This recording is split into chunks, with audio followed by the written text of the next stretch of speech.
Angel Di Maria is a Champions League and World Cup winner who has spent 15 years as one of the best and most consistent players in Europe, making almost 500 goal contributions in just shy of 900 games at club and international level. Yet there are still some people who try to downplay his talents or who think that he isn't that good, based, invariably, solely upon a single season at Manchester United in which he wasn't even that bad. His compatriot, Lautaro Martinez, suffers from similar misconceptions, owing to a few spurned opportunities at the 2022 World Cup, despite the fact that he has scored 18 goals in 18 games in Serie A this season for league leaders Inter Milan, with whom he also scored 28 goals and made 11 assists in all competitions, en route to a Champions League final last season. I hate the use of the term underrated in football because it's just so nebulous and means different things to different people. And yes, I am well aware that this is the introduction to a video titled The 7 Most Underrated Footballers of the Modern Era, but it's true. To some people, it can include even bona fide legends of the game, like Antoine Griezmann or Eden Hazard, 2 of the most expensive footballers of all time, if they don't feel they quite get the credit they deserve. To others, it can only be dished out to refer to players who get next to no recognition at all, or have been all but forgotten. Is Neil Franklin, for example, who I wrote a book about and was one of the greatest footballers of the 1940s and 50s, underrated because he isn't commonly cited as being one of the best defenders to have ever played the game? I would contest that he isn't because most people have never heard of him, so rather than being under or overrated, he just isn't rated at all. And then you get players who I think probably were once underrated, let's say Moussa Dembele, not that one, yeah, that's right, Paul Scholes, Olivier Giroud, James Milner and Guti, but the fact that they probably were once underrated has been pointed out so many times now that it's no longer true, and in some cases, the pendulum has swung so far back the other way that I think sometimes they actually end up being overrated. There are also players who were once extremely highly rated, like Sol Campbell or Michael Owen, the latter of whom obviously won a Ballon d'Or. It doesn't get much more highly rated than literally being named as the best footballer on the planet, but who, predominantly for non-football reasons I think, have had their legacies worn away to such an extent that, again, I would argue, they probably are actually a little bit underrated. It is a real minefield out there, as you can see, exhibited by the range of responses that I got in anticipation of making this video when I tweeted pondering its title. Anyway, the official definition of underrated is apparently not rated or valued highly enough. That seems a bit more straightforward, so that's what we'll try to stick to, and by modern era, I wanted to try and limit it to players who played predominantly, if not exclusively post-2000, so as to limit what we'll just call the Neil Franklin underrated, just not rated paradox. Without further ado then, who, I think on the balance of things you would probably have to say was slightly overrated, at least as a 15-year-old, here are, I think, 7 of the most underrated footballers of the modern era. 7th, Dani Carvajal. We kickstart this 7 with a boring choice, you could argue, but the fact that Dani Carvajal's name elicits such a lack of emotion in people's minds probably tells you something about the degree to which he is underrated. Compare him to any other Real Madrid or Barcelona fullback who has enjoyed a similar degree of success and longevity over the last 20 years. Jordi Alba, Dani Alves, Marcelo, Eric Abidal, and Roberto Carlos are all considered legends of the game, yet Carvajal, who has won 5 Champions Leagues and has been a mainstay at Real Madrid in every one of those seasons, is met with little more than a meh. It's almost as though the consensus is that Real Madrid have won 23 trophies in Carvajal's 10.5 seasons at the Bernabeu in spite of him, rather than, in large part, because he has been one of the best fullbacks in the world throughout that time. Madrid re-signed Carvajal in the summer of 2013, following a single season at Bayer Leverkusen, in which he was outstanding. And since then, only Luka Modric, Toni Kroos, and Karim Benzema have played more games for the club than him.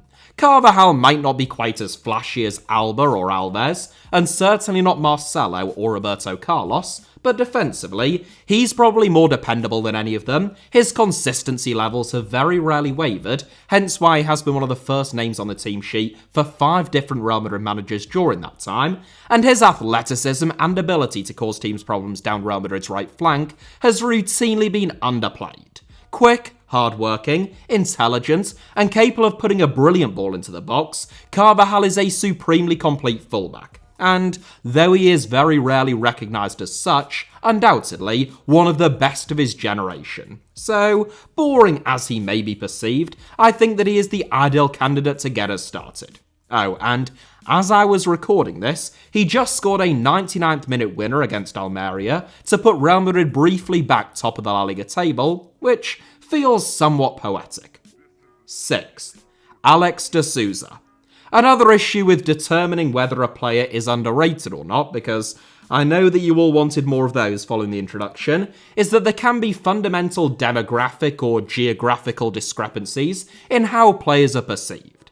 Alex de Souza, for example, probably isn't underrated by many Turkish or Brazilian football fans, who would have him up there alongside the very best players of his generation, but he is chronically underrated by fans from almost everywhere else. That's why he's 6th, but if you exclude those 2 rather large demographics, I think Alex is perhaps the most underrated footballer of the modern era, full stop.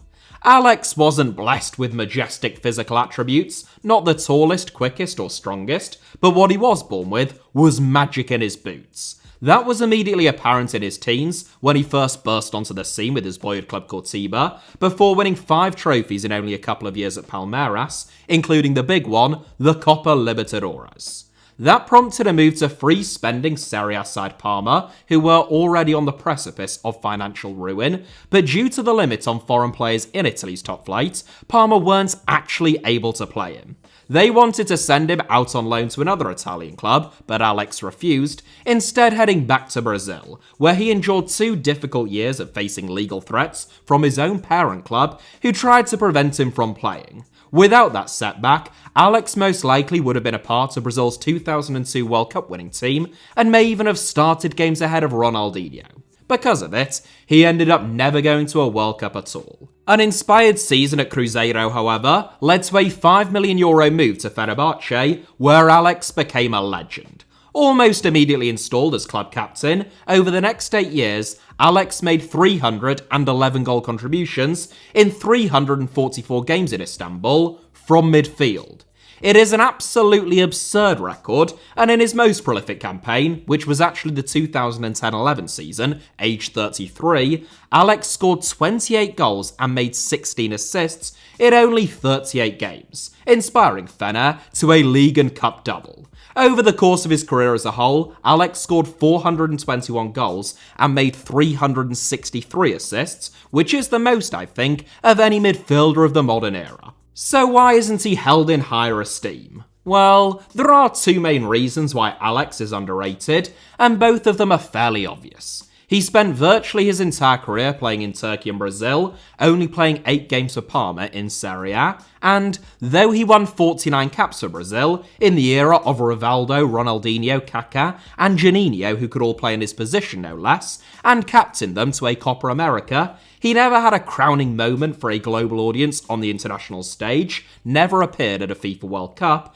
and isn't conceptualised as being one of Brazil's iconic players. He also failed to produce at times in the Champions League, only ever making 4 knockout stage appearances, all in the 2007-08 season, and only making 2 assists. For all of those reasons, it's probably only right that Alex shouldn't be put in the same bracket as Rivaldo, Ronaldinho, and Kaká, but all 3 of them would attest to his remarkable talents, and he does deserve to be considered in that bracket just below them, which he very rarely is, hence his inclusion in 6th. 5th, Silva. Look, I know there are probably going to be some of you laughing at this. Going from Alex de Souza, a genuinely generational talent who scored about twice as many goals from midfield as Frank Lampard, to Silva, a centre-back who retired at Bournemouth in 2016, but this is a deeply held belief of mine, so you're just going to have to hear me out. Well, Obviously, you don't have to. You can stop watching any time. Sadly, a one-world government hasn't made this channel compulsory viewing for all yet, but if you do keep watching, you will have to hear me justify Sylvain Distan's inclusion in this 7. Distin began his career with Jouer Les Tours, a team that no longer exists, in the 4th tier of French football, but within just 2 years, following 2 transfers, he found himself at PSG, where he made 40 appearances in his first and only season at the Parc des Princes. The PSG of 2000 was far from the PSG post-Qatari takeover though. They finished slap bang in the middle of the league table that season, and Newcastle United were able to take Distin on a season-long loan. That began a 15-year love affair between the French centre-back and English football's top flight, during which time Distin made some 469 Premier League appearances. That is the most of any foreign outfield player during the Premier League era. Distin was 6'4" tall, he was quick, positionally astute, he was a leader, comfortable and composed in possession, aerially dominant, timed his tackles well, and hardly ever missed a game. What's not to like? I honestly think that had Distin played for one of the top clubs, and I know he played for Manchester City, but I mean a top club at the time, he'd be in the conversation with the likes of Kolo Touré, Vincent Kompany, or even Nemanja Vidic. I'm not saying that he was better than any of them, but he would be in the conversation, which, as far as I can tell, and obviously unjustly in my view, he certainly isn't now. In addition to not winning many major trophies, aside from an FA Cup with Portsmouth and a stunning Coupe de la Ligue against PSG before signing for them, Distin never won a single cap for France. In fact, he also holds the record for the most appearances during the Premier League era while remaining uncapped, and he never made a PFA Team of the Year or even won the Player of the Year award for any one of his clubs. That's despite being an absolutely rock-solid centre-back and then some, so I had to include him. I mean, not literally again, no one would have killed me if I hadn't, but just morally and ethically I felt obliged. 4th, Hulk. Footballers are underrated for a variety of reasons. For Alex de Souza, it was because he wasn't playing for a super club in one of Europe's Big 5 leagues. For someone like Michael Carrick, it was because he played in a supposedly unglamorous position and went about his business very quietly. In the case of Brazilian forward Hulk, it is entirely his own fault. And before anyone says, oh come on Alfie, if you were offered XYZ, so just to be clear, that's not my point.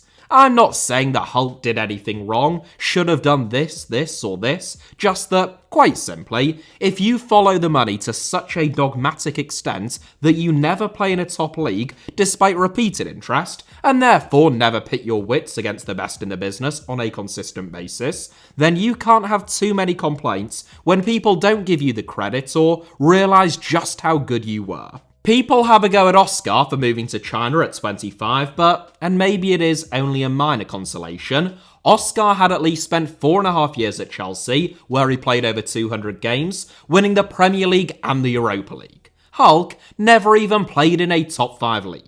The peak of his career, in terms of the level he competed at and European progression, came with his first European club Porto, with whom he won 11 trophies, including the Europa League, and reached the quarter-finals of the Champions League. Hulk was absolutely incredible the year that Porto won the Europa League, which was the 2010-11 season, scoring 35 goals and making 27 assists in 53 games from the right flank. Unsurprisingly, after a campaign like that, and still aged only 24, Hulk attracted the interest of just about every super club in Europe. He ended up signing an extension with Porto, who increased their share in his ownership rights that summer to 85%, but the following year, he joined Zenit St. Petersburg in the Russian Premier League on a deal worth a reported €6.5 million a season. That was huge money at the time. I mean, it still is, obviously. It's way more than I make. But in 2012, it made Hulk one of the highest earners in European football. After 4 years at Zenit, Hulk joined Shanghai SIPG. Of course he bloody did. On even more money. £320,000 a week, supposedly. And that was in 2016. So, don't weep for Hulk. He made his bed. But that doesn't change the fact that I think he's massively underrated. At 24, he was already one of the most dangerous forwards in Europe. Incredibly quick, powerful, direct, technically gifted, inventive and clinical, as well as having a left foot like a traction engine, the ironic thing is, I think Hulk was actually good enough to earn similar money while playing at a prestigious level. He was that good. And if he had, he'd also most likely have won a lot more than 49 caps for Brazil during a dud era for the Seleção. In fact, he could well have been their second most important player behind Neymar. Overall, Hulk has scored 399 goals and made 213 assists in 746 games to date, averaging a goal contribution once every 100 minutes over a period of 20 years. And though that record may be tainted by playing against inferior opposition, Hulk illustrated in Europe, never in a super team it should be said, that he could perform against the very best, with 27 goal contributions in 50 games in the Champions League and 19 in 26 in the Europa League. Third, Edin Dzeko. The man who will probably be on the thumbnail of this video. I make the videos before the thumbnail, so I can't be sure of that. Edin Dzeko is the first player that comes into my mind when I think of underrated footballers from the modern era. With the exception of his last and current clubs, now very much a veteran, Dzeko has tended to make a bit of a slow start to life at new clubs, taking a little while to settle in, which perhaps taints the long-term perception of him. So, at Wolfsburg, for example, he scored 9 goals in 33 games in his debut campaign, compared to an eye-watering 36 goals in 42 games in his second. At Manchester City, only 2 Premier League goals in 15 games in his first half season, but 26 in all comps in his most prolific campaign in England. And even at Roma, Dzeko only managed to score 8 goals in the league and 10 in all competitions on loan, but the following year, after signing on a permanent, he scored a quite incredible 29 in the league and 39 in all competitions. There are a few things that are remarkable about Dzeko. One is the sheer number of goals that he scored, 356 in 827 games at club level, almost all coming in elite level leagues, plus 65 in 133 games for Bosnia, which makes him Bosnia's all-time leading goal scorer, with more than twice as many goals as anyone else, and one of the leading scorers in the international game of all time. I will just quickly reel off some fellow forwards that Dzeko has outscored during the 21st century. David Villa, Wayne Rooney, Carlos Tevez, Robin van Persie, Radamel Falcao, Didier Drogba. It is quite an impressive list. Another is his longevity. Unlike every other forward that I just mentioned, Dzeko is still going strong, age 37, and currently leads the Turkish Super League scoring charts, having scored 20 goals in 26 games since signing for Fenerbahce. Dzeko was a victim, at Manchester City, of Sergio Aguero's brilliance, which made him a bit of an afterthought. But it is worth just mentioning that without Dzeko's equaliser against Queen's Park Rangers, there would have been no Aguero moment, and no first Premier League title for Manchester City. An outstanding all-round centre-forward, capable of playing the role of either scorer or provider with equally devastating effect. Did I mention his more than 150 career assists? Dzeko belongs every bit to the pantheon of great 21st century strikers, but is rarely recognised as being one. Second, Claudio Marchisio. I so nearly put this guy first. Claudio Marchisio is the perfect inclusion in this 7 by just about any metric. He was underrated when he played, he is underrated now that he's retired, and he has always been underrated pretty much across the board in terms of geography and fan bases. Naturally, Italians, and most notably Juventus fans, have a greater appreciation for his talents than anyone else. But even in Italy, I don't think that he ever truly got the recognition that he deserved. A quiet genius, Marchisio was the glue that held together an all-conquering Juventus team for almost an entire decade. Remarkably complete, Marchisio really could do it all. A brilliant athlete, technically outstanding, and both incredibly intelligent and hardworking, he is probably one of the only players during the 21st century who could have played either as a centre-back or as a number 10, or possibly even as a centre-forward, and still had an excellent career at the highest level. Instead, it was in central and, occasionally holding midfield, that Marchisio played most of his football. There, he did whatever was needed of him. In the 2010-11 season, when Juventus were a little lacking in goals, he bagged double figures and was their top scorer, as the old lady won their first Scudetto since the Calciopoli scandal. In the 2015-16 season, by contrast, when Juventus were awash with goal scorers throughout their side, Marchisio played much deeper, functioning as a fulcrum in midfield, as he didn't score a single goal, but they inevitably won yet another Serie A title. When they had strength both in defensive and attacking midfield, Marchisio could focus on dictating play and creating sequences and patterns on the pitch, while remaining dogged and tireless off the ball. I think Marchisio's reputation suffers from the fact that, when Juventus were at their best, making 2 Champions League finals, the likes of Andrea Pirlo, Paul Pogba, Paulo Dybala and Gonzalo Higuain were considered to be their star men. Arguably, however, with the possible exception of Pirlo, and even then it would be debatable at times, none were as important to Juventus' success as Marchisio, and it is zero surprise to me at least that Juventus suffered a painful decline after his departure and have struggled to replace him. 0. Honourable mentions. I mentioned a few of them in the introduction, and my shortlist for this video was unjustifiably long, so I'm not going to go through them all, plus all of the suggestions that people sent me on Twitter, hundreds of them, but aside from those who I have already mentioned, the players who probably came closest to featuring but who just missed out include the likes of Ivan Perisic, Iago Aspas, Stefan Hoffman, Andrea Barzagli, Dominik Livakovic, Mario Mandzukic, Miroslav Klose, Luis Alberto, Joe Cole, Juan Fran, Jussi Escalainen, Nicky Butt, Lucio, and, I think probably most notably of all, Johan Makoud, a man who replaced Zinedine Zidane at both Cannes and Bordeaux, and likely would have become France's long-term number 10 were it not for Zizou himself. That's it for the cut-down honourable mentions, but there is still time for the small matter of top spot. First, Diego Milito. I think any of the top 3 would have been perfectly legitimate top spots in this 7, and I suspect that most people don't actually care about the order of the 7 players who feature that much regardless, but I do think, after much deliberation, that Diego Milito is probably the single most underrated footballer of the modern era. There's probably a few reasons for that. Firstly, outside of Inter Milan, Milito never played for a super club, turning out for Racing Club, Genoa, and Real Zaragoza.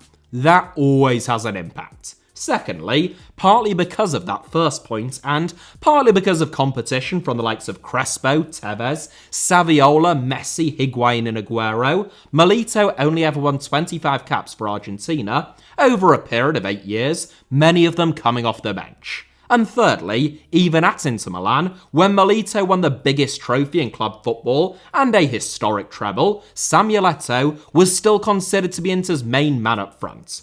What all of that disguises, though, is an incredible footballer and a remarkably consistent career spanning over 15 years. 6 foot tall, big and strong, Milito was always a handful in terms of his sheer presence, athleticism, ability to receive the ball in the air and to feet, love of a tussle, and willingness to run the channels. On the ball, he was a very underrated technician, so difficult to dispossess, and equally capable of going past players or picking a pass. And of course, most importantly of all, he had magnificent anticipation inside of the box and was lethal with either foot.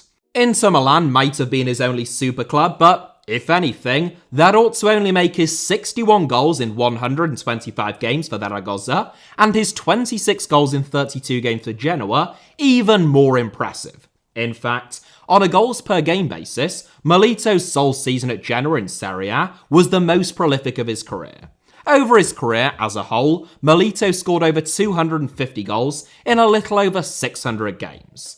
That only tells half the story though, because Milito wasn't just a scorer of lots of goals, though he most assuredly was that as well, he was also a scorer of really big goals in significant or clutch moments. In that 2009-10 treble-winning campaign, which was his first at Inter Milan, Milito scored in the last 16, the quarter-final, the semi-final, and then both goals in Inter's 2-0 win against Bayern in the final, as well as scoring the only goal, and therefore the winning goal, against Roma in the final of the Coppa Italia. And even though Eto'o might have been perceived as being Inter's main man, Milito scored almost twice as many goals as him that season. Just a brilliant all-round centre-forward who came up trumps when it mattered most, and doesn't get anywhere near the recognition he deserves. Until now, in this video of course, which, as we all know, now means that the pendulum has begun to swing in the opposite direction, and in a few years' time, people will be saying that he was better than Eto'o, Aguero, and probably Pele, and will have gone full circle. Life is just an endless cycle of people being underrated until people know that they are underrated, at which point they become overrated, until people forget about it and they become underrated once again, and then you die. On that note, thank you very much for watching today's video. Hit the like button if you enjoyed it, or, just the positivity that it ended with. Let me know your thoughts down below in the comments, and of course, it goes without saying, make sure you're subscribed, both to this channel and my second channel, Alfie Potsama, both of which should be on or about to appear on your screens now, along with a couple of videos that you might enjoy watching after this one. You can also find me on Twitter, Instagram, or Threads via the username at HITC Sevens on all three, should you wish to do so. And all of those links plus a whole lot more good stuff should be down in the video description below. Cheers.